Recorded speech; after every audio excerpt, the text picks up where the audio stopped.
Yes, I am wearing the same shirt from the last video, but it's another day, I promise. Hi everybody, I hope y'all are doing well. I just feel like I wanted to make a video, and I have a book review because I want to talk about Saints and Misfits, which I finished, I think, maybe Friday, and I really enjoyed it. So Saints and Misfits is a young adult contemporary about a Muslim American girl called Jana Yusuf. At the beginning of the book, we learn that she is sexually assaulted by a very prominent member of the community, this guy who is almost her age, I guess a bit older, and he is a Hafiz, or somebody who has memorized the entire Quran, so he's well revered by their community and by members of her family and her friends. She decides to keep this a secret because she knows that if she tries to say anything, she knows that if she tries to call him out or tell anybody, people won't believe her because he's this big, admired guy in the community. This might be a stretch in saying, but it's kind of similar to the hate you give, in the sense that we have a girl who becomes a victim of a very extreme injustice, and throughout the story she has to balance her regular life with her internal struggles, and she has to learn how to find her voice, she has to learn how to speak up, and she has to learn how to come to terms with it in order to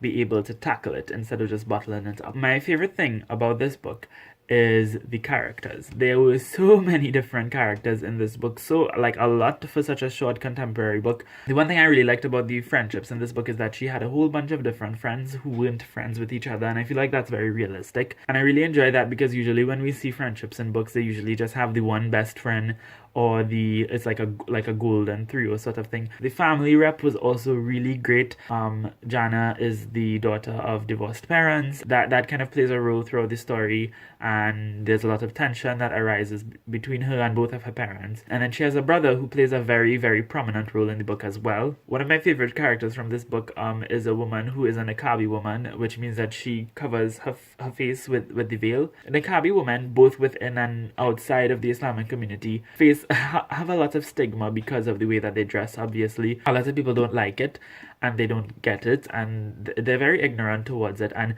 that those sorts of perceptions often lead these women to being seen as nothing but the veil on their face.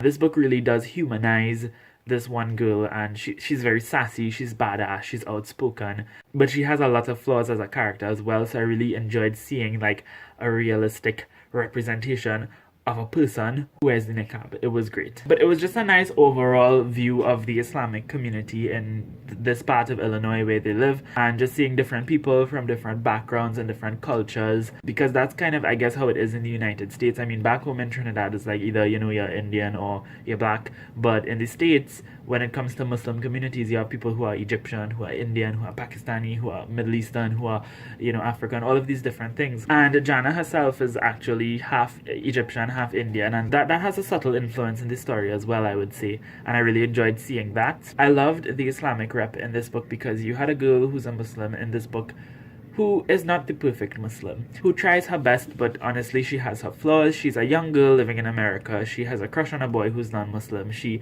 is just so much different things that's going on in her life contradicts what Islam teaches, and that's something that a lot of us go through, and it's a very difficult thing, and it causes a lot of cognitive dissonance, if you will, and I really enjoyed sort of seeing that play a subtle role in this book as well. There was so much things in this book that Jana said about Islam that I was just like, yes, I've had that. I've thought about that as well, And I mean, she's such a different character from me. She's like completely different. We are nothing alike, but I saw so much of myself in this girl, and it was amazing. The overall purpose of this book, though, is to create a conversation about how we perceive people, especially within religious communities. Some people are looked upon as saints, and they're looked upon as, the best of the best because they do everything that they're supposed to do in front of everybody's eyes. And it's wrong because nobody's perfect, first of all, obviously, and then secondly, the ones who definitely appear to be not perfect, who definitely appear to not do the right things, are oftentimes people with just good intentions, but we're humans and we mess up and we make mistakes. And I really love this book because it didn't try to make Jana this beautiful saint girl who does everything right and who's the best Muslim ever. No, she's a regular girl who's annoying at times, who makes mistakes, who's not the best judge of character. And that's a conversation that we really need to be having more in these communities, because I've seen it myself. People put up on pedestals that they don't deserve to be on for different reasons, and this book really sort of tackles that issue. As for critiques or flaws with regards to this book, I have three main ones. Number one, because there was so many characters, I wish that we could have spent a bit more time with them.